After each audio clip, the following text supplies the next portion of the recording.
ఆవు స్వామికి క్షీరము ఇచ్చుట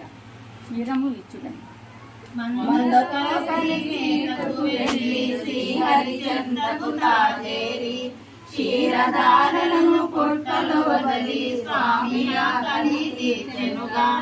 అది గమనించిన గోవులావరి అకోపముతో మరుగెడుతూ గండ్రగొడ్డలిని చేతను భూని ఆవును కొట్టగా ఎత్తెనుగా. అది గమనించిన శ్రీ మహావిష్ణువు ఆవు అడ్డుగా నిలిచే గొడ్డలి వేటు తలపై పడగా నెత్తుటి దారతో తడిచెనుగా. అది చూసిన గోమాతకుడు చోళరాజు మెడకెదిరించి కన్నుల వెంట నీరు కారగా దీనవదనముతో నిలుచుండే. ఎన్నడు చూడని వింతను చూసి ఆశ్చర్యమునే పొందెనుగా. గోమాతకే రాజు వెళ్ళి కోట చెంతకే చేరెనుగా.